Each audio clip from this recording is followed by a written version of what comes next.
everyone, and welcome to episode 264 of Super Switch Headz, the premier Nintendo podcast on all of the internet. My name is Summer Rain. My name is Patrick Nisley. My name is David Howe, and boy, oh boy, ladies and gentlemen, we have a very special guest returning to the podcast this evening. Welcome back, the wonderful Robert Segovia. How's it going? Hi, everybody. Yeah, nice to be here. So glad to have you back. Robert, we have you here with us today because we're going to be talking all about the end of console lifecycle games of just Nintendo as a whole. As we enter the final months of the Nintendo Switch's cycle, we thought we'd do a deep dive into the final games on each Nintendo system, see what conclusions we may be able to find. We've also got some news. There's been some storytelling journalism, or AKA more drama, in the leaker community. The gameplay of The Legend of Zelda Echoes of Wisdom has inspired a lot of hilarious fan art. And apparently Microsoft plans on having their biggest booth ever at Gamescom, whatever that they might be planning on showing off. But before we get into all of that, how's everybody doing? How's your week been? Pretty good. Chill. So chill. I'm really relaxed right now. No, it's super fucking busy at the moment. Everybody's laughing because I just trauma dumped on everybody right before we started. But yeah, no, it's a really intense week. I've got basically the final show of Good Fight is on Thursday. So I've been kind of trying to prepare for that and get some stuff going. And then just a lot of crazy stuff and deadlines going on at work. I'm in a long kind of like sprint until I take a vacation next week, starting next week, beginning of July. So that'll be nice. And then there's also just like so many games coming out this week that it is also overwhelming. Is like fucking like Beyond Good and Evil remake came out today, or not the remake, but the remaster of it. Then it's like Riven tomorrow, then Super Monkey Ball, then Super Mario Eclipse, that like Mario Sunshine fan game. They're all coming out this week. They're all games I've been looking forward to for years. So that's crazy, crazy time. No mention of Luigi's Mansion 2 HD. Oh, I don't give a fat fuck about Luigi's Mansion 2. I mean, look, I'm sure it's a good game. I'm sure someone will enjoy that game at some point. Well, I don't think my week has been quite as stressful at all as yours. My wife had a lot going on last week, so I knew that. And we had a lot of family stuff. And then she went out of town. And so I just decided that during that time period, my son and I would do a game jam. And so we just finished up yesterday this little 2D pixel art detective top-down game that we made for this game jam. That's very much inspired by like the Frog Detective games. And I'm really proud of it because it feels like just me and my son doing this together was a lot of fun. We did get into a few arguments as well, but like that's game dev, baby. we learned to Godot together doing it. He did a lot of the implementation, and so it was just I'm really proud of it. It's like kind of a silly little short thing, and it's got problems because it's game jam and we've had to get it done. But I'm proud that we finished it and submitted it. And that is what it, I don't know. It was a cool thing that happened to me. That was the highlight of my last week. That's awesome to hear about the game jam. I definitely got to make some time out to play it. Yeah. I'm doing okay. Just still figuring things out at my new job. I went to, on Saturday, Chicago Pride Fest was this past weekend, which is different from the Chicago Pride Parade. And I mean, there's tons of things happening all over the city all month long. We just realized we really hadn't done anything yet and wanted to check it out. Chicago Pride Fest is definitely the more corporate event. We got there just in time to kind of see JoJo Siwa, if that gives you an idea of what kind of function it was. Okay, JoJo Siwa was there. Yeah. Gay icon, Siwa. She was a headliner, at Chicago Pride Fest. I'm learning now because like later that night we went to a drag show here in our neighborhood where we live and got to meet some more of our neighbors and who told us about, oh no, you want to go to Market Days in August. Like that's the real like gay event here in Chicago. That's like not all hardcore corporate and everything. But I mean, it was hot and miserable, but like still fun. when I was on the train, when I was on the Brown line, I did see a giant advertisement on one of the skyscrapers as we were going by for Dawn Trail, which is the expansion pass that's about to come out for Final Fantasy 14 this upcoming weekend. Cool. So that was cool to see. I might be playing that again, but I'll talk more about that later. How are you doing, Robert? I'm doing okay. My band is back together. Yeah! So we've been, writing songs. We played like in March at South by Southwest. There were a lot of people there, like a lot more than I thought. It was like 10 years, and I was like, no one's coming to this, and then everybody came to it. That like from the old days of like people some of them I haven't really talked to in 10 years, like they were just there to see my band. And so we've been writing songs, and we have like 5 songs, and then we have 5 other song ideas. So we're like I started to panic this week because I'm like, oh, this is an actual album. And I don't know if you've ever done music. Like doing a single or an EP is so chill. Like it's just like, you're just like, that's not stressful. But when you get to about 9 or 10 songs, like just organizing that in your head and like I'm like, you can't do that right now. I have to like pull myself back from like trying to do the end before the middle, So, but that's really cool, like it's just really cool to be creative with 3 other people and music and that sort of thing. And I haven't done that in a long time. The only other thing that's really, really cool. The only other thing that's kind of a drag right now is my grandmother passed away a few months ago. And I have to go like on Friday to Alabama. Man, I was like, oh man, I might cry. No, I'm not going to cry. But like, it was weird. I was like, this is fine. And then I started saying it, which was funny. But like the one thing, it's stressful. It's sad anyway, but I gave my mother's eulogy. And so my grandmother's dying wish was that I was going to give her eulogy. And so now I have to write her eulogy. And I was like, and so it's like one of those things where it's like, like when you don't want to do something. So you do literally everything else that you could, like, I'm like in my closet. I need to clean my closet. It's like, oh yeah, you're just doing anything else. So you don't have to do this, but I'll do it. I'll knock it out. And I'm happy that I'm happy that I'm going to see my family. And I'm also happy that it's kind of like after this weekend, it's kind of like closure and like we can kind of move forward. But yeah. Absolutely. So those are the big things sort of happening for me. Good luck with that. Yeah. Sorry to hear that, Robert. Well, everybody should check out Robert's band, Les Snacks, right? Yeah. Yeah, let's link it. yeah, we'll link it. Actually, Patrick, the time for plugs is at the end of the episode. Sorry. Well, we'll move on to our shout out section then. Last week we did an episode about the Nintendo Direct, obviously. And we got some comments on the YouTube. Our friend Matt, aka Steve Irwin, I believe this is, said, can you re-record the whole thing and have Kyle as Beetle in the 4th window and have him make noises? Great idea, but no.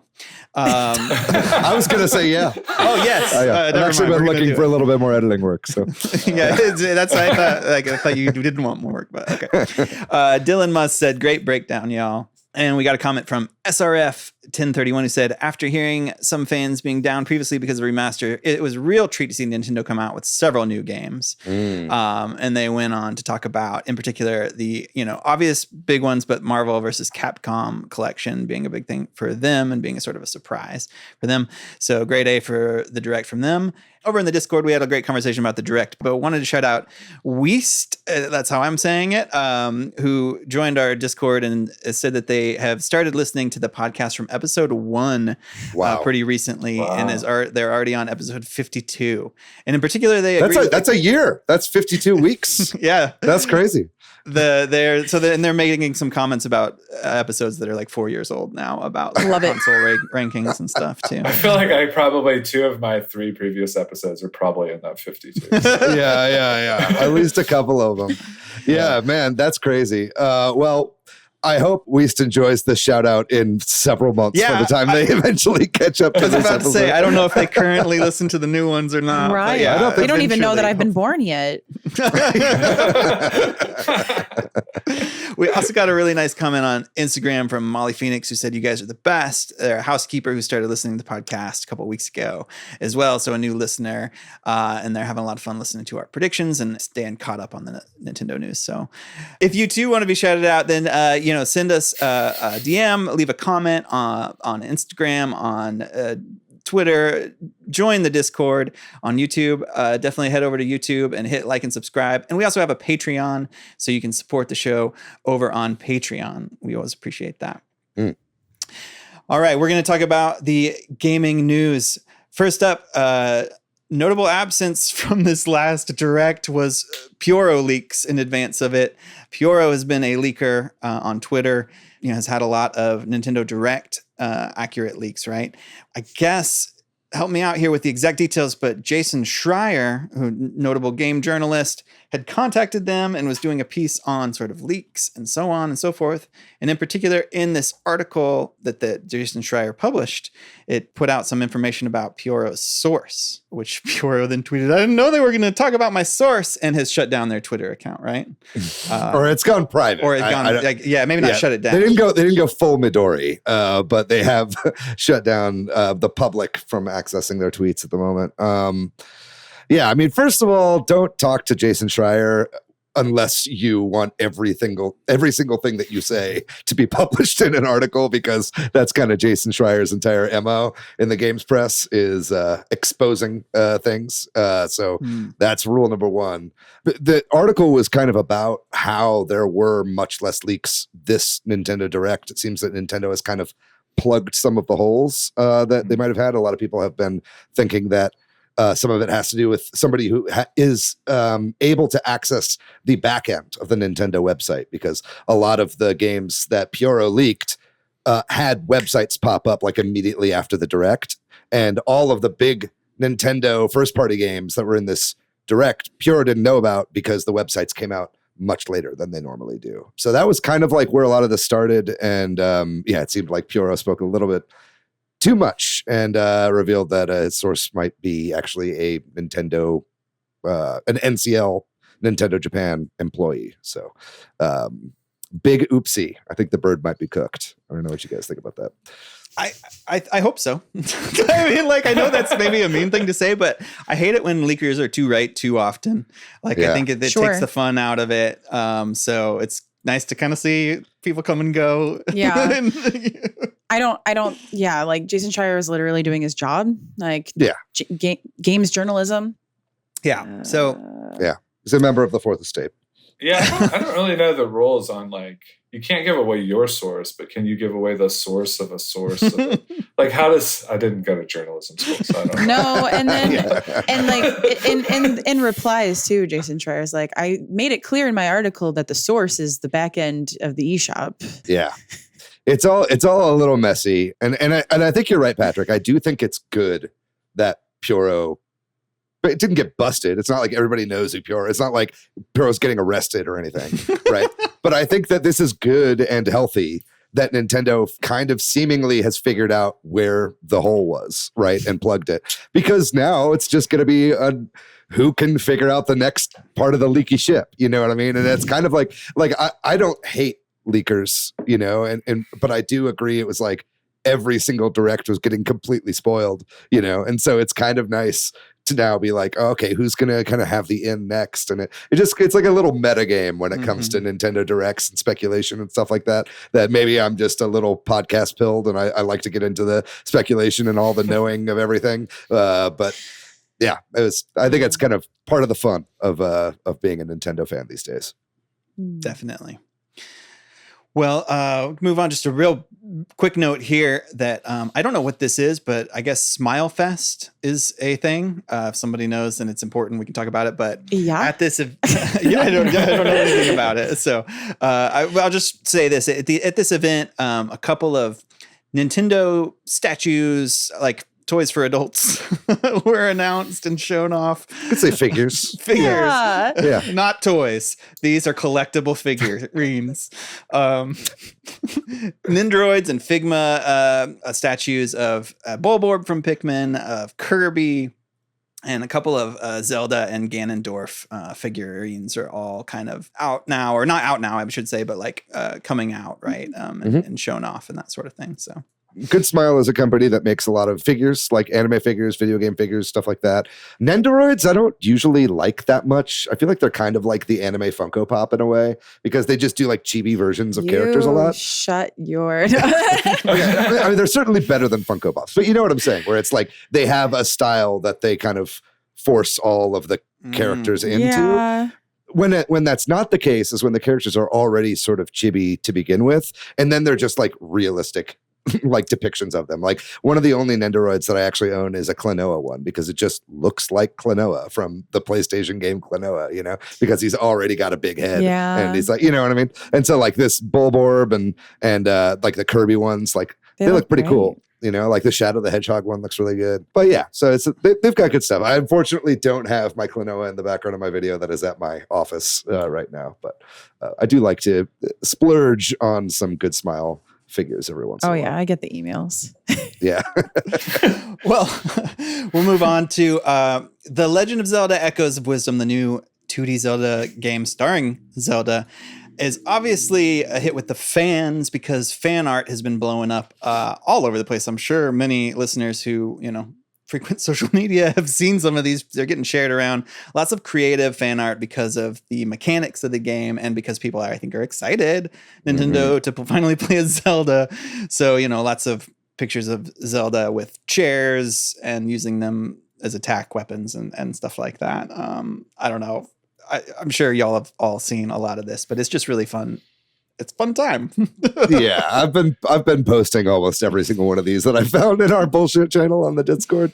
But yeah, no, I just love that it's like a combination of the graphical style of the characters and how they're rendered in the game, and also like Zelda's attitude in this game. But they've turned her into this like gross little goblin in all these like fan arts. It's just like a little squat like goblin Zelda just like causing chaos, and I really enjoy that energy from this character, because we always just see her so regal and papal, if you will. She's not a pope, but you get the idea. Moving on to an individual named Paul Gale, who I admit I don't know a lot about, but I think writes or has some sort of video game media presence and that sort of thing. Analyst, if you will. I know involved in some other things. But anyway, he tweeted some analysis about the Nintendo Switch's top sellers, that is games that have sold over 10 million copies or more. And apparently the Switch has had 21 games that have sold 10 million copies or more. And where this gets interesting is he like did some research into other systems, right? And if you look at who's next, it's the Xbox 360 with 11. And then it kind of goes down like by ones there with, you know, some other systems have had 10 or 9, but it's kind of nuts that the Switch has had 11 more games that have sold 10 million copies or more than the next console. Yeah, pretty crazy. This isn't like really breaking news. It's just kind of something that we were talking about in the Discord that I find really fascinating. And everybody's just constantly talking about how many units you sell of the actual hardware, right? But it's the software sales that really kind of, I feel like, maintain the legacy of a console, which we'll talk about later in this episode. Yeah. And I think that's just kind of mind-blowing. It kind of really puts everything into perspective, and it kind of makes it feel like the Switch is this like undisputed like greatest console, like Nintendo console of all time, you know? It's like, and it really goes to show too, I think, how well the merging of the console and handheld pillars really paid off. Because, you know, if you combine the DS and the Wii, which were basically the handheld and the console around the same time, you know, that's still less 10 million sellers than the Switch has had on its own. And I think that we'll see that, you know, with this lineup that we have coming into this final year of the Switch, you know, in air quotes, we're not entirely sure when the next Switch is coming out, but, you know, I imagine a lot of these are going to sell 10 million as well, right? I think maybe that Mario Party alone will probably add another 10 million seller to this list. So it just shows how insanely successful this system has been. I mean, I think that's why the topic is interesting, because it's like, it's probably Switch, I think, is the greatest Nintendo system of all time, just from like a commercial impact, as big as the NES was when it came out, as big as the Wii was when it came out. Like, I just think we're there. It's also really interesting to see Xbox 360 second on that list, or down on that list, because that was like, we're about to talk about Xbox, but I think I'm gonna save that, but I think that that's interesting too. But like, yeah, I mean, we're in a sort of like, that's why this topic is so interesting, because the Switch is just massive. You know? Yeah. Yeah, you're right. It does show like how much Xbox has really fallen. They were really kind of on top of it, you know, like for so long. And to me, like software sales, like you said, David, like that's just identity. Like to sort of more of a casual gamer like me, it's like, how much like does your system have an identity? And I think right now the Nintendo does. I still think the PlayStation, for all its flaws, does. The Xbox doesn't. But Nintendo has this huge identity. It's bigger than even like when we were kids and like the Mario, Zelda, you know, Metroid, you know, top, you know, the old games that we remember. They've doubled that. They have games they have old games that have become big. They have things like Splatoon that they didn't even have. It's like it honestly is kind of insane, and that this kind of just shows that. Hardware is sex, software is gender. Yeah. Happy Pride Month. Love wins. Yeah. We'll move on. Talking about old games. Limited Run Games had its showcase. I forget what they call these, but they did a summer showcase where they show off a lot of the games that are coming physically or that they are publishing, some of which are coming digitally. So a lot of these are games that are older and are being re-released physically for new systems, or maybe are upgraded and for modern times and that sort of thing. So if you're somebody who likes physical games or has a lot of nostalgia for these old games, this is the showcase for you, right? There are a number of these that are going to be coming to the Switch, as well as PlayStation and Xbox and stuff like that. But did anybody watch this, or is there anything that came out of this that was interesting to anybody? Oh, I was just going to say Gex. I mean, I remember playing that game. I really haven't thought about it for like years, but it is the sort of game that I would be like, I wonder what that's like. Like I did play it as a kid, and it's like, I kind of am curious of what that's like. There's some like, Wolfenstein 2. I mean, I'm not going to hate on that. I mean, I would probably be into that if it comes out too. But, and then there's just some, I don't know that I played the game stuff, but like, there's some IP, I will probably be interested in the Rugrats game generally, just in general. Yeah, we talked about that game last week. That game actually looks really cool. Yeah, so I think there's some fun stuff in there. Yeah, for sure. There's some I'm really excited about. Shantae Advance. It's just so cool to get a new Game Boy Advance game. The Tomba collection that's coming out looks really great. And then Bubsy is getting a collection as well, which I went on Steam and looked at the like Steam page for the Bubsy collection, and it's just like negging itself the whole time. It's like Bubsy isn't really known for being good, but here you can experience the history of this much maligned franchise. It's like, okay, you guys are really selling it very well, but it is the butt of like so many jokes, Bubsy. So it's good to see they're at least self-aware, I suppose. Well, as we kind of mentioned earlier, or Summer mentioned, we kind of hinted at talking about Xbox now. So Xbox has announced that they are going to be at Gamescom. Gamescom is the big in-person gaming event in Germany in August. I think notably PlayStation, Sony is not going to be there. I don't think they have been there in the last few years, but Xbox is going to be there, and they apparently are going to be there with their biggest booth yet. And I don't know if that means their biggest booth at Gamescom or just in general. It's the biggest booth ever.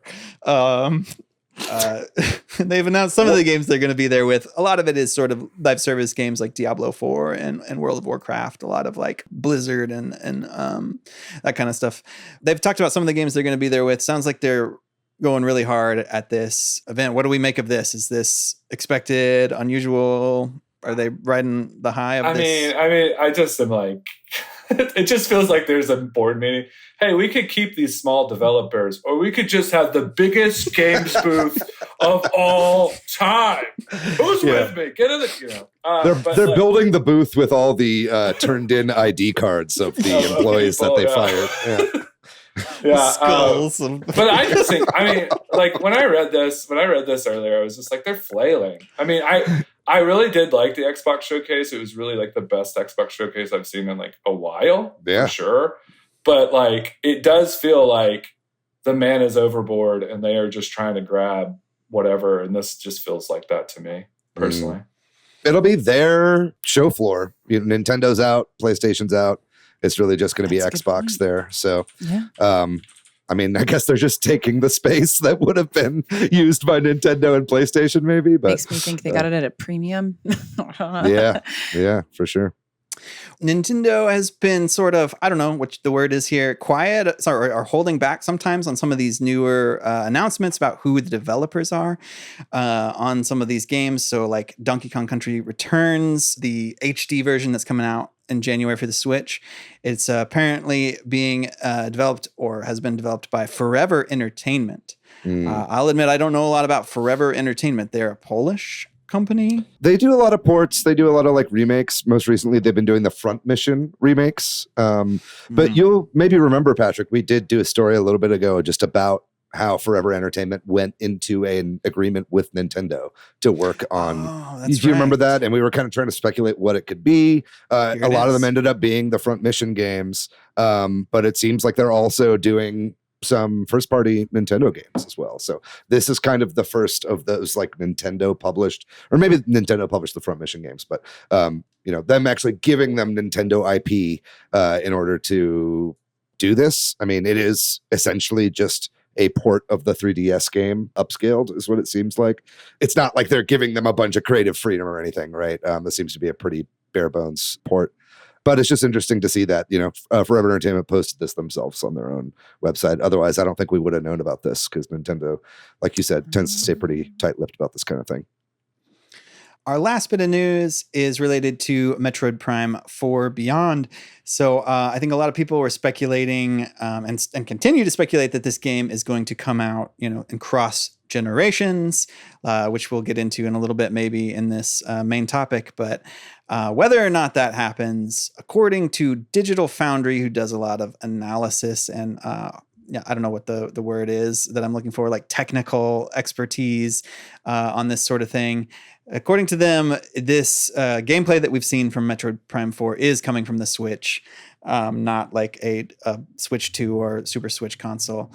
It's pretty obvious that it's coming to the Switch, but we're not seeing like a version that's prettier than it'll look like, right? I guess is the analysis. Yeah, I mean, there was just so much chatter online about how, wow, this game looks so good. It's got to be on like Switch successor hardware, and to me, it just looks like Metroid Prime remastered.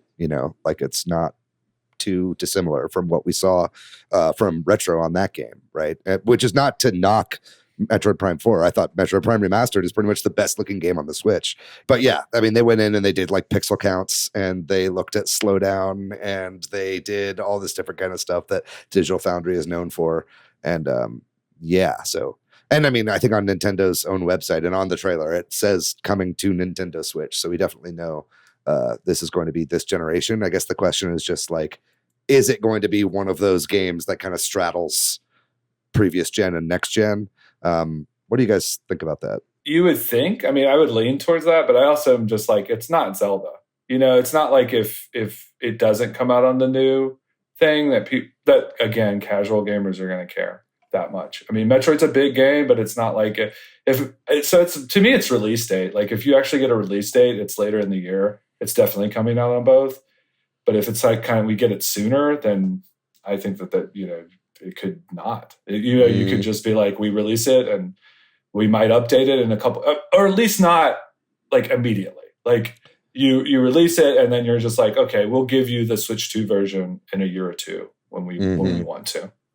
Yeah, I mean, it definitely wouldn't be out of the ordinary for Nintendo to release a game that straddles both consoles like that, and we'll get to that in a second. But I think I just want this game to look as good as possible and run on the fancy new hardware that I'm sure to get whenever it comes out. So, selfishly, I do hope that it is going to be on both, or they'll have some sort of upgrade path for games like this. Yeah, I think that just because we know that this footage is on the Switch doesn't mean it's not coming to the successor as well. Yeah. Yeah. Although it would be super funny if it came out like after the new Switch was out and it only came to the old Switch, because Nintendo does do that. Like there were still a lot of 3DS titles that came out when we knew that the Switch had already come out, and there were games that were still in development. Games are coming out like well into like 2019, and people are like, "Why isn't this on Switch?" Yeah, because development for the 3DS is very different. Yeah, yeah, exactly. But anyway, now we're getting into the main topic. So we're gonna take a break now, and when we come back, we're gonna get into what we were just kind of talking about: the analysis of the end of console life cycles and what's going on with the Switch. Is it unusual or is it not? We're gonna put that in some historical context, hopefully, after this break.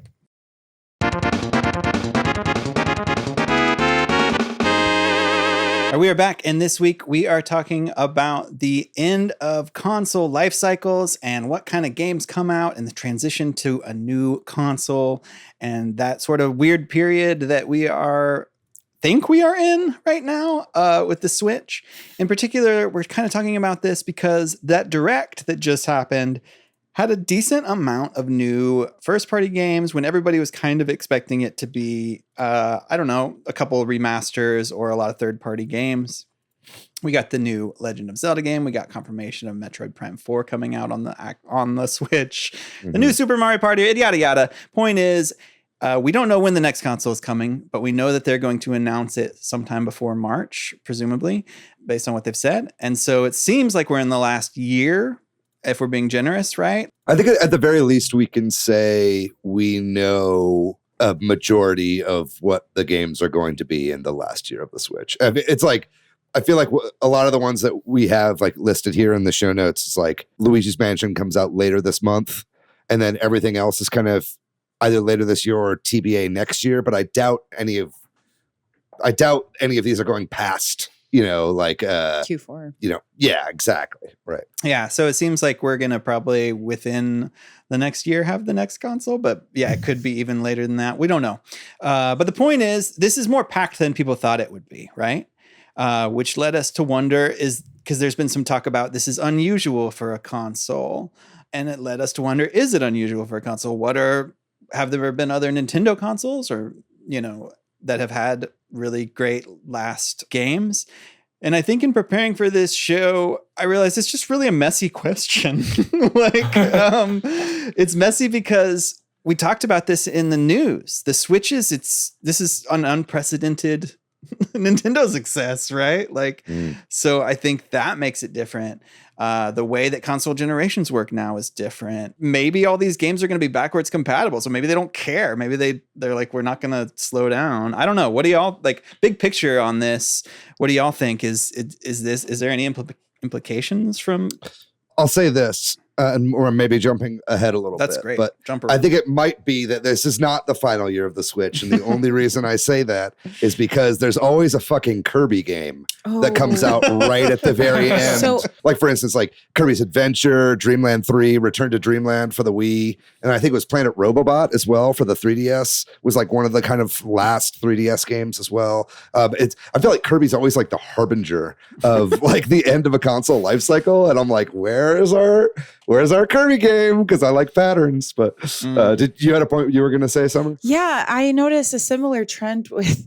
I think it's not the last year of the Switch because we didn't get a Fire Emblem title. Because it's a similar trend with Fire Emblem games. They always shove another one before the end of a console as well. Like Fire Emblem Echoes Shadows of Valentia was at the end of the 3DS. Sacred Stones was at the end of the Game Boy Advance.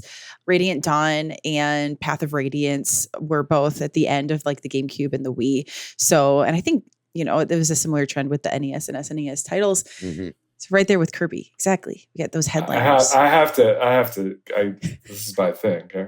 The theory is here that there is actually 2 end years and we're in the end year without the console. And so basically there's a handoff year. And so this year and in this year, another pattern that's happened 3 times is what I would call alternative Zelda, which is to say Skyward Sword, Majora's Mask, and now this Zelda game. I'm pretty sure Majora's Mask, I'm 100% sure. The year before those consoles came out, Skyward Sword came out. I'm pretty sure Majora's Mask too. And so it's not sort of your like Ocarina of Time Zelda. It's not sort of your like Breath of the Wild Zelda, in the year before. It's like a fun Zelda. It's like we're just doing something a little bit different here. The other one that's early that kind of died, and I'm kind of sad about it, is Dr. Mario. Used to be like also a harbinger, and now Dr. Mario is gone. I need a Dr. Mario, is what I'm saying. That's a good point. Yeah. Damn. Yeah. Watch them release like a new Dr. Mario, a new Fire Emblem, a new Kirby, and we're just like, yeah, there it is. That's what the September Direct will have. Yeah. And then the other pattern I saw early on too with the release titles was this Pilot Wings was a big deal.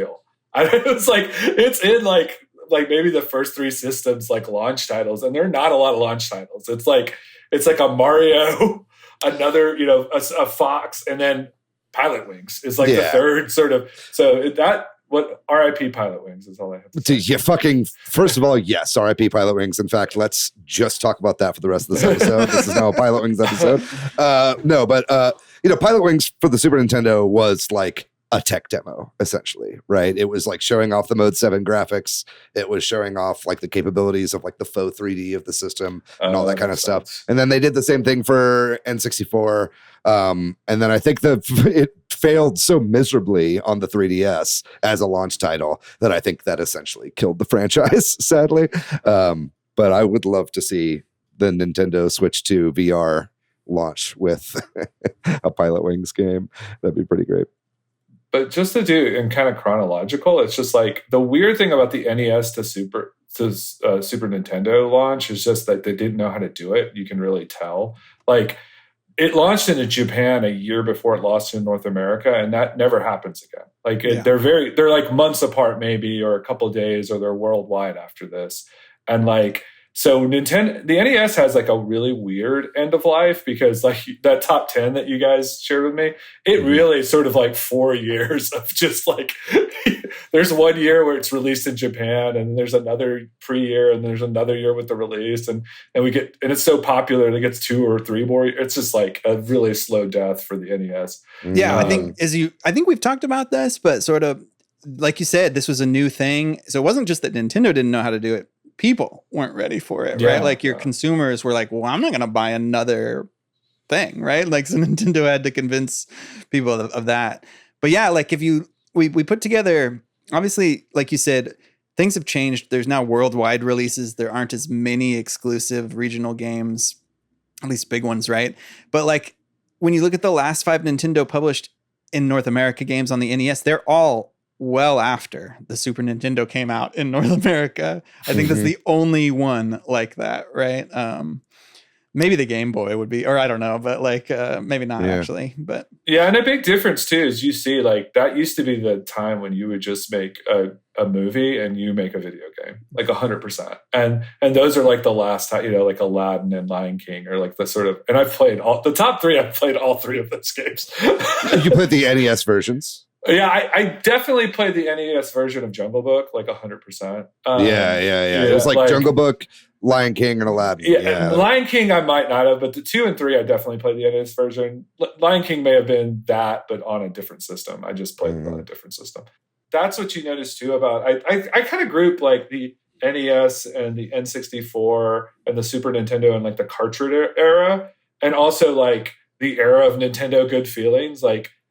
They're not really great at the launches, and they're not really great at the end, but it doesn't matter. Like we're okay. Everything's okay. Like we're jumping to, and it's also the era of like starvation for a gamer, because you just look at the last year of the NES and the first year of the Super NES, and you're just like, there's just no games. Like you're just like, you just have a few games, and you're like, good luck, and good luck to you, and that kind of happens for the first few launches.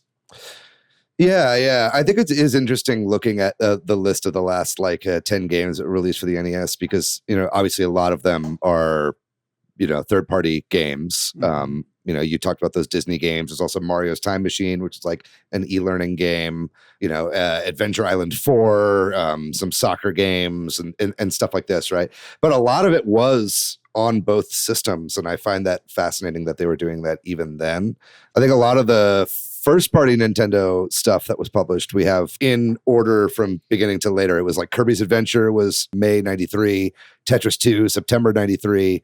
Then you had Star Tropics 2, Zoda's Revenge in 94, which, as you said, this is now like 3 years into the Super Nintendo where that game came out. I actually remember it was like well into the 90s. The last time I ever saw an NES game for sale, it was at what was that toy store in malls? KB? Yeah, I went to a KB Toys and I saw Star Tropics in like 1999 or something like that. So they were selling these like for a while, right? But then you had Mega Man 6 in March 94 and Wario's Woods, which was the last Nintendo first party published game in December of 1994, which is insane. Well, I think it just states how popular the NES was. Mm-hmm. You know, people still had it. People still using it. Yeah, people were new to the idea of a new generation of a console to begin with. Yeah.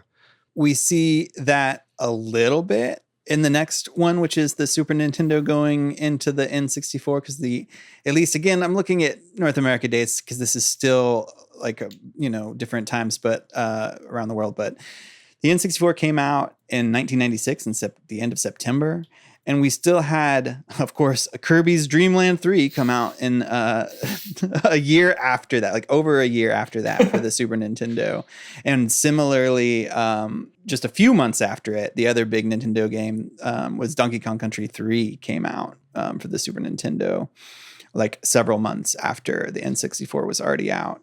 I remember that quite a bit because I had a Nintendo Power at the time, and it was all N64 all the time. It was like showing off the new like thumbstick, and it's like analog control and all this stuff, right? So like everything in the magazine was all Nintendo 64, except for like a big beefy preview for Donkey Kong Country 3. And I was so excited, obviously, and because I love that series so much. But I do remember even at the time being like, damn, they're really going hard on this game. And I was like, but it's so late in the life cycle, and I think to me, part of it was that game still looked so modern and those games looked really 3D and they were really showing off the 3D pre-rendered graphics of that. And it was very impressive for the Super Nintendo. So it kind of fit alongside something like Mischief Makers or any of these other like N64 2D games, Yoshi's Story and stuff like that, right? It was kind of hard to tell the difference between an N64 game and a Super Nintendo game when you're looking at those particular examples. So I found that a pretty fascinating rollover as well.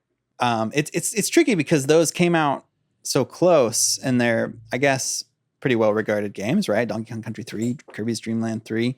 But I do feel like some of the other games, this is where we start to see maybe a clearer divide. I don't know. Maybe it's really the next one. Even in this launch, there's no pretense that they're going to be on the other system. Like there's no like, right. Nobody's like, this one's going to be on the, so it's like Super NES is popular enough that Nintendo's like, some of you are going to have both. Some of you are going to have one.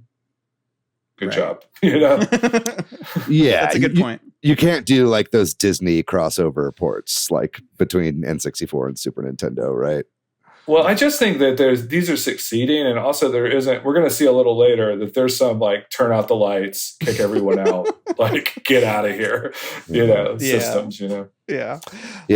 I will say, and this is a theme throughout everything, but if you're like looking at like early Super Nintendo games, like I've got like a Reddit thing up here. It's like early versus late gen Super Nintendo games. And it's just like the graphical difference between them is insane. And I think that's something that obviously, you'll see with every console generation is like by the end of the generation, you'll have teams that have been working on these games for a really long time, finally getting it in right before the end of the console's lifespan. But it's also just like these developers have like finally learned how to eke kind of everything out of the console that they're developing for.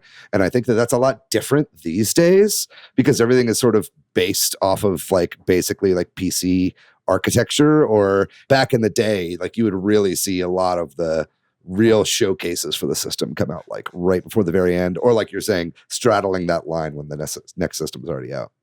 Well, maybe we can move on then to talking about the N64. which and the games that came out towards the end of that. So the GameCube came out in 2001, in November of 2001. It's kind of interesting to see all these release dates because they're all like around the end of the year, right? It's all August through November for consoles. But anyway, the GameCube came out at the end of 2001. We actually had, I think, a clearer cutoff here. This is the first system where there aren't any like first party games that come out after the GameCube has been released in at least here in North America, right? If you're looking for first party published games in North America, actually to just have the top like 5 or 6, you have to even go back to 2000. So Banjo-Tooie, November 20th, 2000, Paper Mario, February 5th, 2001. And then we had Pokemon Stadium 2 in March of 2001, Dr. Mario 64, shout out to Robert there, in April 2001. And the last first party game was in May of 2001. That was Mario Party 3. So May to November, there were no first party Nintendo releases, at least here in the States. That's a pretty big gap. And that's where I think we can start to see this sort of dearth at the end, right? Well, there's two small things I want to say is just like N64, like generally just didn't have enough games. I mean, the launch of N64 only had 2 games that actually launched with the title, which is insane to think about. We are doing like a big technology jump. I mean, we're going from cartridge to disc. And like, I think that that's part of it too. It's like pull everybody off, pull all hands on deck. We've got to make this GameCube. We've got to launch GameCube. I think that that's part of it too. And I think from what I understand too, developers really did not like making games for the N64. Like it was, it was a lot of people jumped ship from N64 to PlayStation. That's kind of what made PlayStation so popular, where it became the juggernaut that it is today. It's when they lost Final Fantasy. Yeah, exactly. When they lost Square, that happened to so many other developers as well, right? And I think, that you would release on N64, it was kind of like behind PlayStation as well. It didn't have a ton of units out there. But you did see, there were definitely still some games that eked out past the launch of the GameCube. Razor Freestyle Scooter, which a lot of these games I remember playing on the Dreamcast, actually. The end era of N64 games. I wasn't getting anything on N64 anymore because the Dreamcast just looks so much better. You had Blitz Special Edition, Bomberman 64. That was, I think, a Japan-only game, but that came out December of 2001. So that was well after the GameCube came out. And then the very last game to release on the N64 was Tony Hawk Pro Skater 3, which is crazy that came out on the N64, because that was a PS2 game is how I associate that in my head, and so that was well after the fact. And I kind of forget often that there were last gen ports of that game. Like when I was building out my like emulation library, I was like, oh shit, there was a Tony Hawk Pro Skater 3 for like the original PlayStation. It's this kind of stuff that you forget about. But that was one of those cross-generational straddles there. We are now looking at the GameCube and sort of the end of the GameCube's life cycle, if I'm correct, right? So the Wii was released in 2006, in November of 2006. And of note, I think, is that Twilight Princess. Was that a straddling game, right? Like, yeah, that's where it straddles. This is where we start. This is, to me, like the modern. Like we're phasing out a system and we're coming into a new system. This is like the first modern sort of handoff. Mm-hmm. Yeah, so you see that one, right? Twilight Princess is there, after or around the time the Wii comes out. But the last few games up to that were pretty spaced out. Super Mario Strikers, one of the last 5 or so Nintendo published games, came out the end of 2005 in December. Chibi Robo in early 2006. I don't even know what Odama is, but it was a Nintendo published game on the GameCube. Odama, I might be wrong, but I think it's a pinball game that's set in like ancient Japan. Gotcha. I've definitely played this game. Not strange. It's a very strange, like top-down game where you're like destroying like armies of Japanese soldiers with a giant pinball. Weird game. Yeah. Well, that one was in April of 2006. And then in September was Baten Kaitos Origins of 2006. So those were the kind of the lead up to it, which, is again a pretty sparse end. Especially if you don't really count Twilight Princess. I don't know if you do or you don't, but I mean, I just think it's like, I've been listening to the band XTC, which is a great band, but they didn't sell a lot of records. And GameCube is the ecstasy of like great system, but nobody was buying it. It's like your hipster Nintendo system is the one that like some guy takes you in the back room. That's the best one, actually, man. Remember when we, so I just think I think besides Japanese releases, there wasn't really a lot of like Nintendo was done basically. Yeah, I'm looking at a list here. It was pretty slim pickings for games that came out when the Wii was already out, like for the GameCube. It was really slim pickings, I mean, you're looking at like Shrek Smash and Crash Racing, Meet the Robinsons, Ratatouille for the GameCube came out, which actually Ratatouille has a really fun speed run. If anybody is ever interested in watching that, I watched that one year during GDQ. That was a really fun time. But, and then you had some sports games, so like Madden NFL 08 came out like August 2007. So that's like a good amount past. But I think the reason that you see a lot less games coming out for the GameCube after the Wii came out is because the Wii essentially was a GameCube, developing for the Wii. The only real thing that you really had to change on the developer backend was like your control and input methods and stuff like that. But the hardware and architecture of these two systems were so similar. And the Wii, even before it came out, was such a huge hit already. Like everybody knew that the Wii was going to be this enormous hit early on because pre-orders were through the roof. It was really hard to find Wiis in the first, honestly, couple of years of it coming out. Yeah. So I think that everybody just read the fucking room and started moving all their teams over to the Wii right away, which is not something you'll see in the next generation. But the GameCube was not top of the food chain when it came to the other consoles that were out at the time. It lost pretty heavily to the PS2. The Xbox was starting to become a thing at this point as well. So everybody was ready to move on to the next system by the time the Wii came out.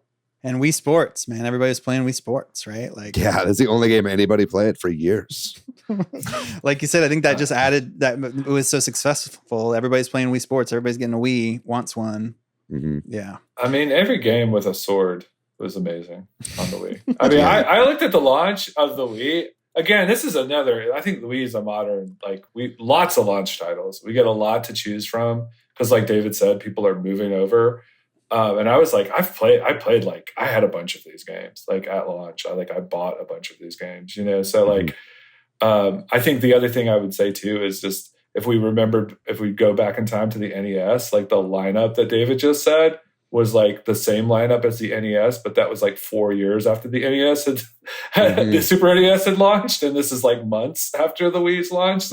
So basically the GameCube is where the NES was in 1995, right after the Wii launches, and that's crazy. Totally. So I feel bad for games that are those straddlers, the ones that kind of that. The game comes out as pretty much day and date with the next system's version. I'm talking Breath of the Wild and I'm talking Twilight Princess here because it makes it to where those games don't really get counted in the same pantheon of good releases for those systems. Everybody talks about how it's the Wii U didn't have that many good games, but the Wii U had fucking Breath of the Wild and it was pretty much the final game for that system. And now I'm really jumping ahead, but it's in Twilight Princess, it's everybody thinks of Twilight Princess as a Wii game, but really the definitive version of that game is on the GameCube, and it's the crowning achievement of the GameCube, but everybody doesn't even give the GameCube that credit. It kind of all goes to the Wii. So I feel sort of bad for those games that come out. And if Metroid Prime 4 is one of those, everyone's going to think of it as a launch game for the Super Switch and not the capstone of the Switch as it probably should be thought of, right? Yeah. We've kind of talked about the Wii at the beginning. Moving on to maybe the Wii as it wound down. So the Wii U came out in November. Maybe we should be talking about when the Switch 2 is going to launch and thinking about, look at all these systems. I mean, March is the exception with the Switch. But anyway, I'm getting ahead of myself. Yeah. The Wii came out. The Wii U came out in November of 2012. And so as the Wii wound down, in 2012, we had a handful of Nintendo published games, Rhythm Heaven Fever in February, Poke Park 2 in February, Mario Party 9. I think this is the second Mario Party we've seen sort of towards the end, though I guess there's Mario Parties all the time. So Mario Parties just never stop releasing. We can't look at patterns there. At least in North America, Xenoblade Chronicles came out in April of 2012. That was, a different situation there. And then we had Pikmin 2, which was obviously not originally a Wii game, come out in June of 2012. And then in September of 2012, a few months before the next system, was again a Kirby's game, Kirby's Dream Collection Special Edition for the Wii. So the last couple games for the Wii, first party games, it looks like they were really ramping up for the Wii U. Their remake, remaster type things, or North American releases of other games, or Mario Party. I don't know if y'all agree with that assessment or not. I would just say those are still, even though they're revamps, those are still things that can sell. Where when you were doing the GameCube lineup, I'm like, who in America is buying these games that you're talking about? Because they may be revamps, but they're at least like, we can make some money off the Kirby. Xenoblade's going to make us money. Pikmin 2. They're at least titles like mainstream enough, Yeah. So that's kind of what I noticed. Yeah, I think that, as far as first party games like you're talking about, Patrick, I think Nintendo was like, hell yeah, we just knocked it out of the park. Right. Dude, we are moving everybody over to the Wii U. But which it's funny they said that because they weren't prepared for the Wii U, Nintendo. Whether it was they just weren't used to doing high definition gaming or whatever. The first year or so of the Wii U was slim fucking pickings, man. I think they just got a little too cocksure and they thought they could do it. And then they were like, wait, these aren't hitting the quality standards that we need to hit.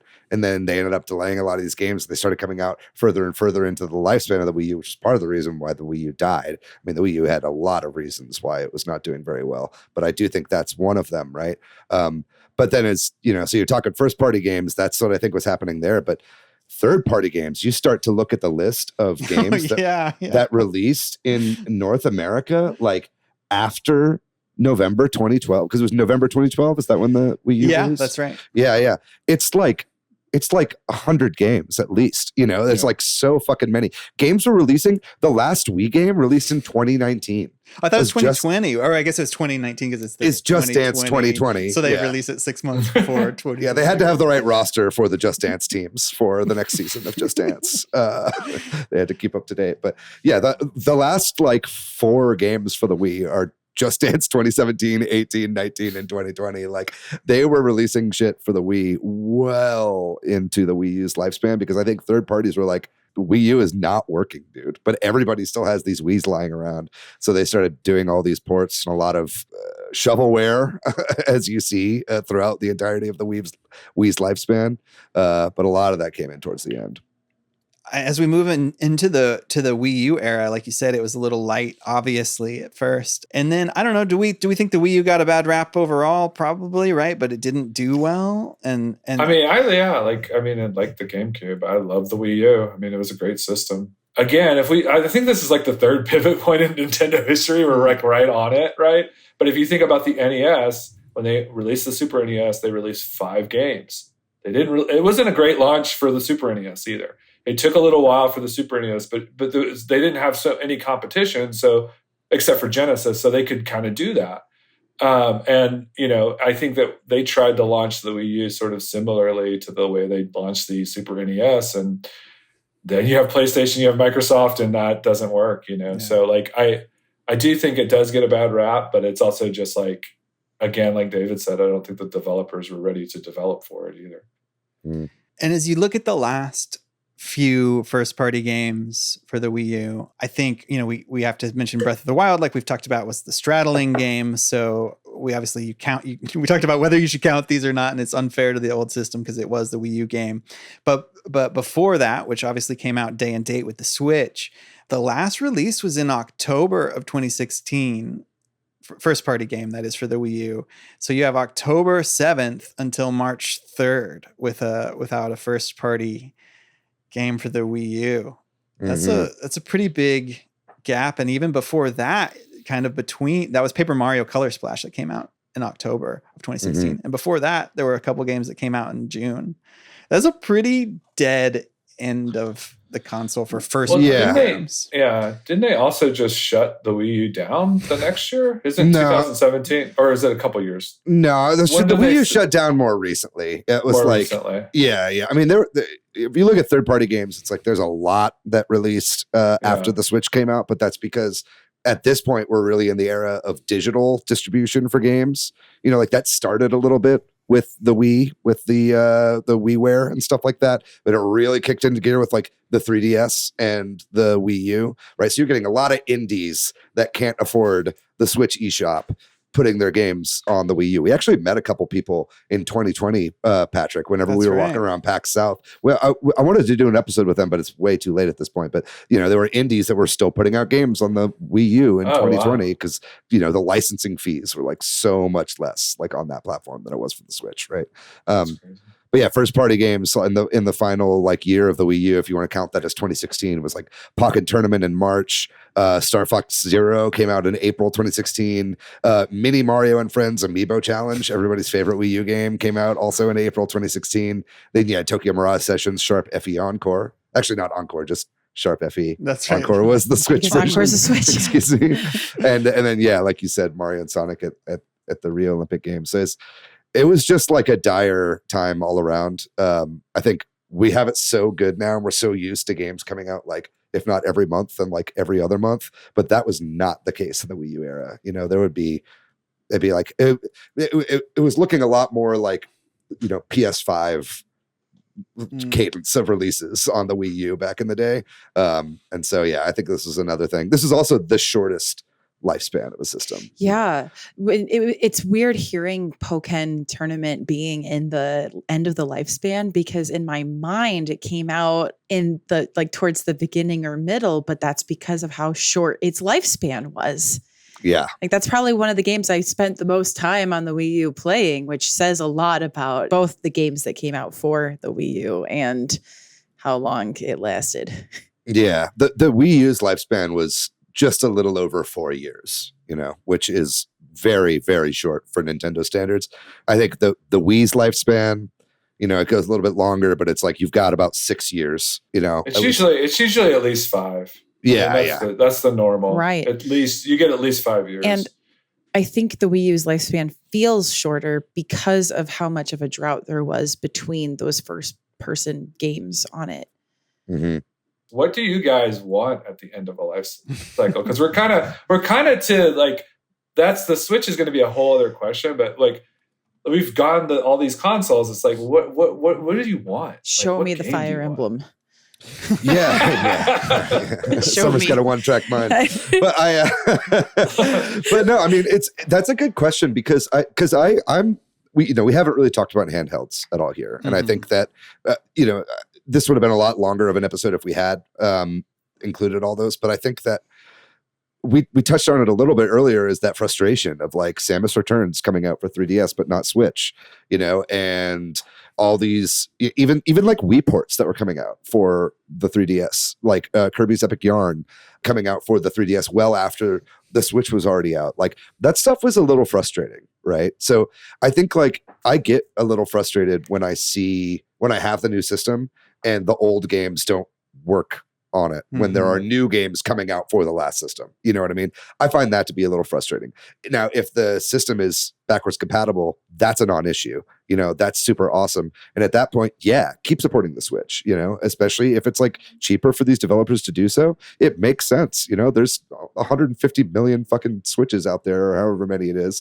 You know, you'd be foolish not to keep developing games for the Switch well into the Super Switch's lifespan. And I'm sure they will. But I think seeing a lot of these original games, like in these new releases that aren't just ports and remasters coming out, that's pretty exciting. And it does feel pretty unprecedented, right? I agree with what David said. I think what I want when you ask that question is backwards compatibility so that it doesn't matter as much. So that like if a game is out on the old system, I can play it on the new system, whether or not there's upgrades, just so that I can keep using the new system. Like, and I know that's a more modern thing that, especially for Nintendo, that we're all fingers crossed on, right? Like, but that would be my answer. Like, I probably like summer. I probably want a Fire Emblem, and I just also want sort of comfort food at the end. Like I know some people were a little upset at Zelda being like 2D and cartoony, but like that is like right in my like it's Christmas time and we're just playing a fun game, you know, like zone, you know, for Nintendo. So I think I want comfort food at the end. I want like to be wowed at the beginning of the system, and at the end of the system, I just want to feel comforted and sort of like, you know, held.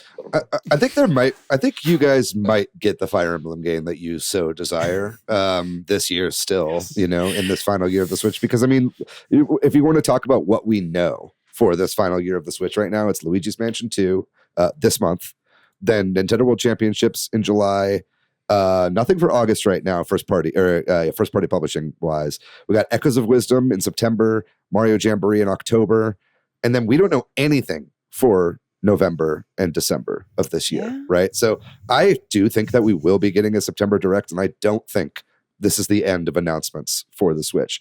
Because even the game that usually comes out at the end of the year, that's a Pokemon release. And what we know is that Pokemon Legends ZA is coming out sometime next year, right? And same with Donkey Kong Country Returns and Metroid Prime 4. You know, those are both coming out next year. So it's like, are those going to be like when the Super Switch is already out? Maybe. I kind of doubt it though, you know, at least for Pokemon Legends ZA, I could see that being like the swan song of the Switch, to be honest. But yeah, I would not be surprised to see even more stuff coming out soon. It'd be really great if some of that was original, but at this point, I do not need more original games this year. We've got a lot of really unique, cool, first-time games coming out that aren't ports and remasters. If they kind of just sprinkled in some ports that we've really wanted, like say, you know, a Kid Icarus port, some of those, I don't know if they'll do another. Yeah, Zelda. I don't know if yeah, exactly, because we got an original Zelda coming out. But yeah, I don't know. We'll have to see. But I'm pretty happy with this final year of the Switch if it does turn out to be that. I think to me, this says either it's a little further than we think. Like I think, you know, them giving that they're going to announce the thing by the end of, you know, March. I think that means probably they're going to announce it closer to the end of March than not. Yeah. And I also think we might just be in a different era where either due to backwards compatibility or because of the install base and because of the, you know, they've got some games for us, you know, like, and it's going to be a more filled out lineup on both ends. Maybe part of that is combining handheld and console too, so there's just more games for one system vibes. I don't know. Yeah, I mean, I think that this is like the heart of the end of the episode, which is like, how do they do it? You know, like how does the Switch and Nintendo at the top of its game? We're at the mountaintop. We're looking over. They've been at the mountaintop 2 other times. One time they kept at the mountaintop, and the other time they just fell all the way down that mountain to the base of the mountain. They took the switchbacks back up. Yeah, they just crumbled. So like to me, it's like the challenges and what both the NES and the Super NES did as they died into the next system was that you could still play both somehow. They had a launch, but they had enough third-party titles or whatever it was that like both things could win. And I think that's the trick for Nintendo, is just like, how do they do that? The advantage they have now, like I said before, is that they have so many more first party games that people want to buy now than they did just like a couple systems ago. So that's true. Yeah. Like that to me is exciting, you know. I mean, I feel like we could do a whole episode on Nintendo's current dominance, but like I just going to the elementary school and seeing kids with Zelda backpacks, that's like kind of crazy. Yeah. You know what I mean? Like, because Zelda's always been popular, but I feel like Pokemon, Zelda, Mario. I mean, I asked a kid what their favorite game was at this thing at my kid's school, and he was like Pikmin 4. You know, like that's nuts. That it's not my kid. It's just somebody else. That yes, yes, Patrick. More people like Pikmin than just you and your kid. But I mean, I think that like that kids whose parents aren't necessarily feeding them games like I am, you know, like are finding Pikmin now, and some of these lesser popular Nintendo titles are now more household names. Well, that's why it's important for you to give your children their first taste of video games, because they're going to find it with or without you, and they might go down a bad path. They might get some bad shit that's cut with something else, like say, you know, a Call of Duty or some Grand Theft Auto, you know, Candy Crush or something. Yeah, Candy Crush, something with microtransactions. You don't know what that shit's cut with. That could be real bad for your veins. But something I'd like to mention just one more time is just how crazy long the break is between Nintendo systems here. You know, this 8 years, you know, between 2017 and, you know, 2025, I guess, you know, that is the longest between consoles, right?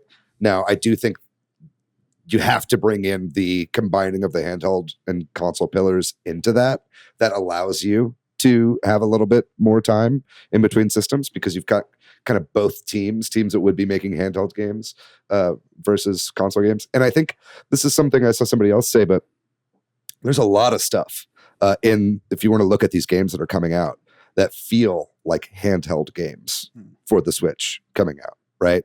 I think Nintendo World Championships NES Edition, that kind of feels like a handheld game. You know, Echoes of Wisdom kind of feels like a handheld game. Pokemon Legends, you know, these Pokemon games have always historically been handheld games, right? So it's like you can really see towards the end here, yeah, these are original games, but I think a lot of these would be 4DS games or whatever if they had kept making, you know, handheld consoles in addition to their console. These would have been for that system, right? So that's just something to bear in mind, and that's just one of the advantages of combining both into one big super system, right? But would the 4D be a rumble pack or smell? Don't think too hard about it. It's one more than three. That's all I really had in my head. But that's a whole. We should definitely do an episode on what would have been the next Nintendo handheld if the Switch hadn't been a hit. Anyway, I would just say to the long life cycle is just like the OLED came out. That's the obvious thing to say, right? And that pushed the life cycle longer. And honestly, maybe 8 years is the new normal. And so from a video gaming sort of, you know, because it's like, I think that, you know, we talked about Microsoft having an existential crisis, and part of it is like, oh, we got to put these systems out every 5 years. And it's sort of like, we don't like that, you know, like Microsoft doesn't like that, you know? And so like, it's interesting too, if Nintendo does really succeed in launch, I don't know. I think you probably will have another sort of closer to 8 year cycle where you have an upgrade in the middle of the cycle and you just are sort of keep going. If it's successful, I think that's definitely going to happen. Yeah.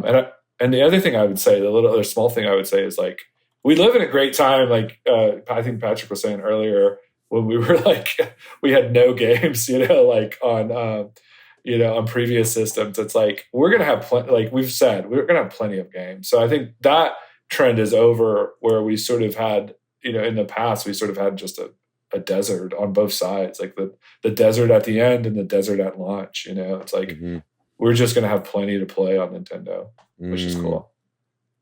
Yeah. It's interesting too. Like just looking at the release dates of some of these things, like I feel like Nintendo is almost getting closer to the other consoles as far as their like console release cadence. You know, it's always been that sort of Nintendo's kind of straddled the middle of generation, like a console comes out kind of in between generations, you know.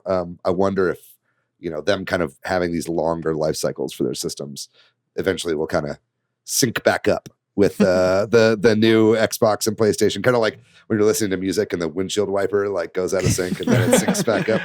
It's like that, but over several years. All right. It's a little insight into how my fucked up brain works right there for everybody at home. My sick and twisted mind. From the twisted mind of Matthew Vaughn.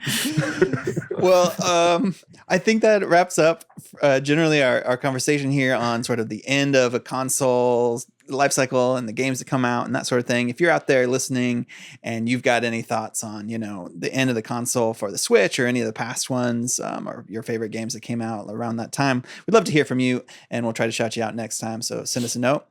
And with that, we're going to take another short break. And when we come back, we'll talk about the games we've been playing recently.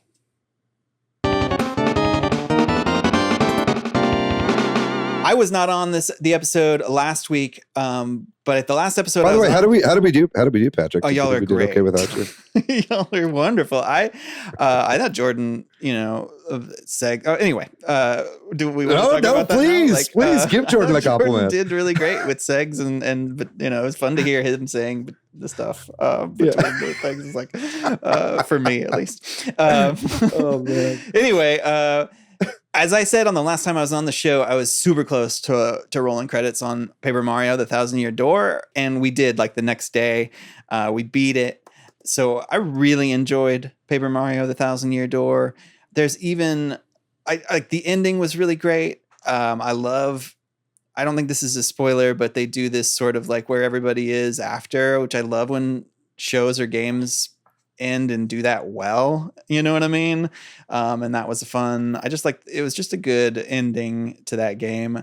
Really enjoyed it, especially certain chapters and segments. Can you say what your favorite chapter was? I think it's the Glitz Pit. I think my least favorite part about Paper Mario is the battles, but the way that you control how and when you do battles in that segment, because it's kind of up to you, really works for me, because it's I enjoy the battles, but I enjoy the sort of exploration and story and mystery parts. And that one was very much a mystery. And I think that was fun for me. Anyway, moving on.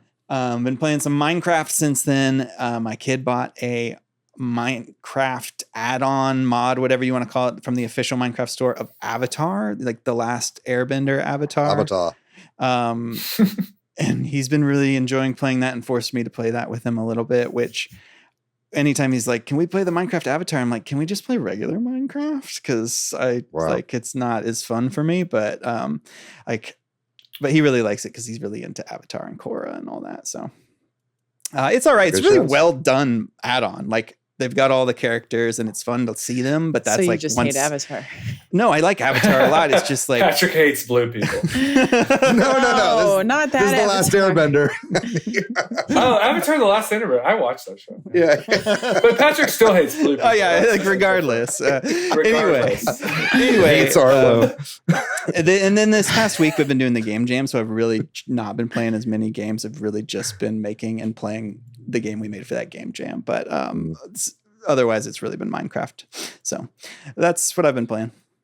Very cool. I'll go next. I 100%ed the Big Catch Tackle Box preview, demo, prologue, whatever you want to call it.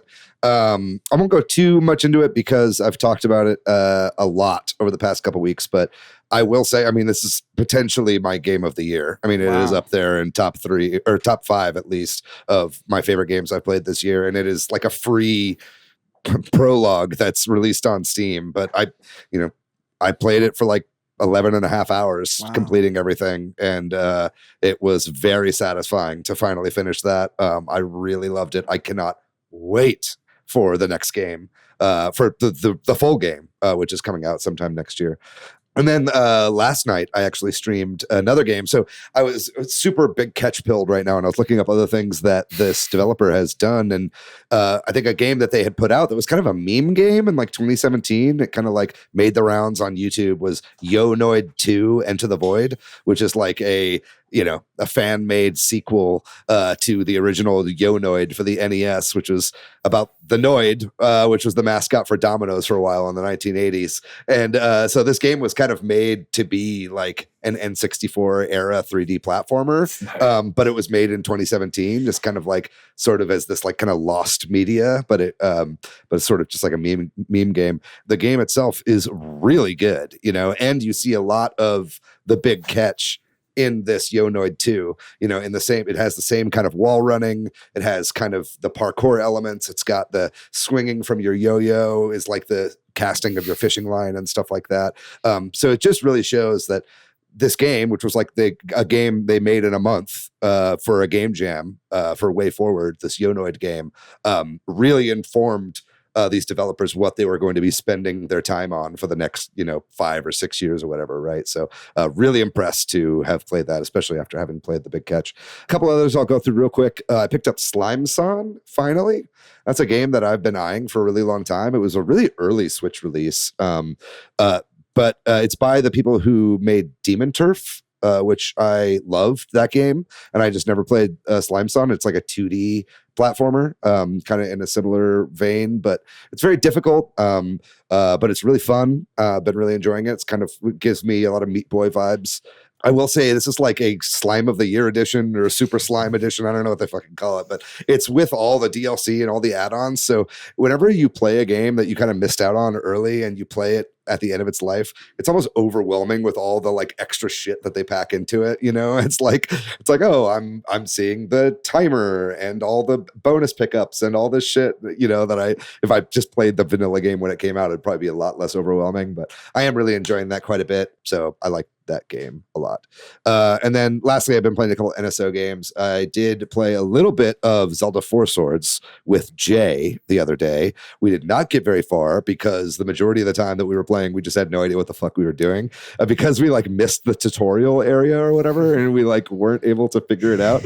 And then we went back and did the tutorial area, finally realized everything we were doing wrong. And then by that point, Jay was like, I can't play anymore and I gotta stop. So like we didn't get very far. We're definitely down to play more with more people. If you guys want to join us sometime, I think that'd be a lot of fun. I forgot to say I did play that with my son too, and we had the exact same experience where I was like, I love this, but I don't know what we're doing, and I think we need to stop and like Google it or something. Yeah. Which is like, how did we do this when we were kids? But I think we just are impatient now and didn't look at the tutorial area. It was still the era of getting a little booklet with your game, right? Yeah, and that is true. something I run into with a lot of these NSO games is they kind of need to give us a digital booklet with them if they're going to dump them on us, right? They have like a QR code thing where you can like go to a website and like read booklets, PDFs of some Nintendo stuff, but they should really include that in the app. I think that would make it okay, because so that was better. my next question. Wait, when you say there's a QR code, is that in the NSO app?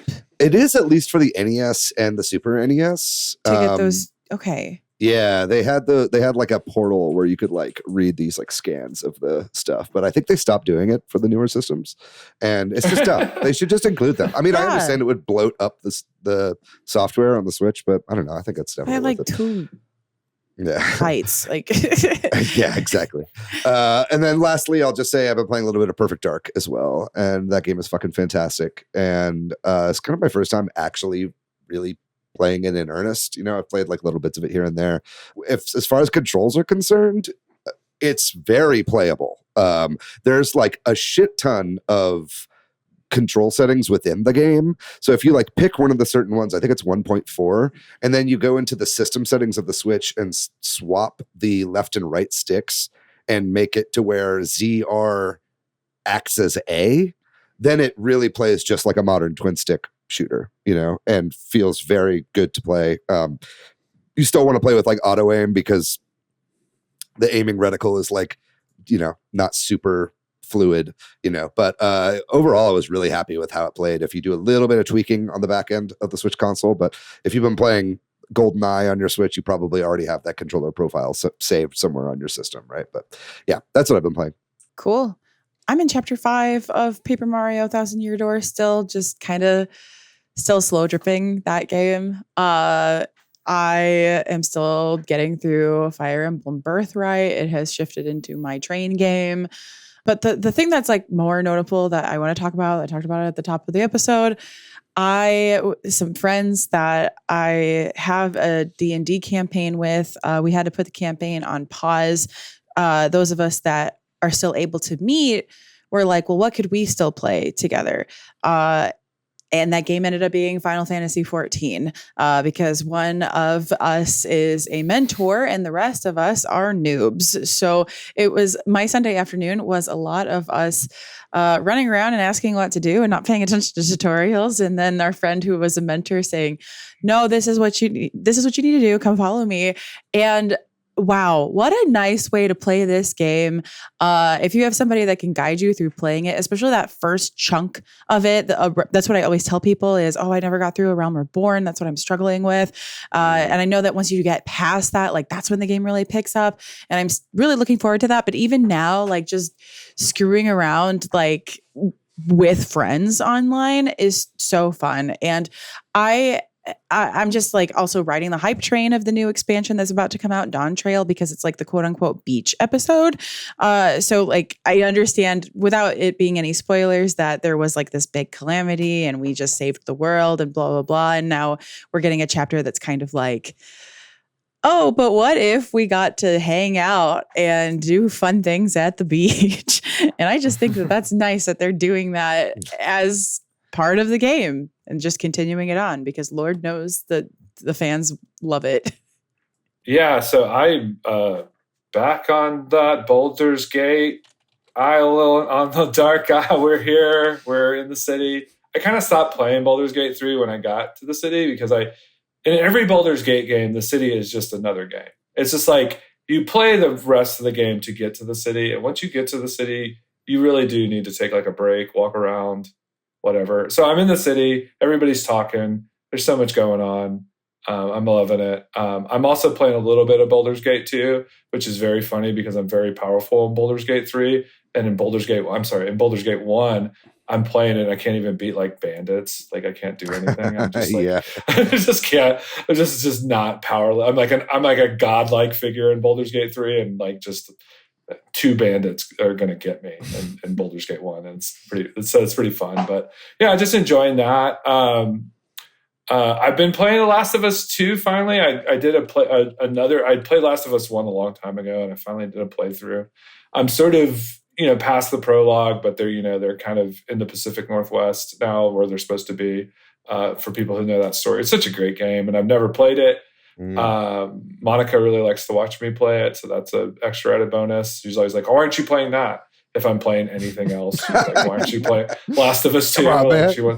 Why aren't you playing? So, but it's just a beautiful game, and if you've never experienced those 2 games, obviously they're some of the greatest games that have ever been made. So, and then I was hoping Jordan would be on here because I am playing Midnight Suns, and I was kind of curious if he's been playing Midnight Suns. Midnight Suns, for people who don't know, that it's just a Marvel, like XCOM thing. It's kind of like a turn-based. It's really fun. I mean, it's endless. The game is so long with all the DLC and stuff. So it's really a game that you can sink like 50 to 80 hours in and then stop playing it and then just come back to when you want to. And it is fun to be Wolverine or, like Spider-Man or whoever it is and like go through that turn-based. And the story is really good, for a game like that. And it's super deep. So just kind of a fun, like Steam Deck. I'm just chilling. Just want to play a few rounds and then go to bed. And then finally, like just like David, I am playing Perfect Dark. It does play really, really well. I am not even doing the aim, but you can just shoot people in the hands and they die too, which is pretty fun. Sure can. You really don't have to have great aim in that game, which is kind of honestly great. I mean, it's honestly like I'm here for it. So I've been messing around with that, and like David, I haven't really. I played it a couple levels, but I haven't really like played it. So that's been a lot of fun. And then of course I've been playing old RC Pro-Am. It's a boring racing game on the NES for most people, but there's something very nostalgic for me. I wish they would talk about bring something back. I need like a new RC Pro-Am. Make that a launch title. But it's super fun, super silly. I mean, it's not even that silly. It's just like really, so that's what I've been playing. So. Very nice. Well, that is going to do it for this episode on the end of consoles and the games that come out then. Thank you so much, Robert, for coming and talking with us today. Really Thanks appreciate for having me. Thanks to MilkyWay.co, who does our website. Thanks to Corduroy, who does our music. Thank you to all of our patrons on Patreon. If you're looking for me, Patrick, you can find me online most places as PDYX. You can find me at Weebwitched. I'm pretty much ever on the internet at Monolith Fiji. And what about you, Robert? Where can people find you online? Mostly Bloody Mary time, and you just change the I to a Y. And then listen to my band, La Snacks. That's LA Snacks. We are on Spotify, Apple Music, everywhere you hear music, so that would be cool too. Very good. Good luck with the LP, brother. We're doing it. Yeah, you got it.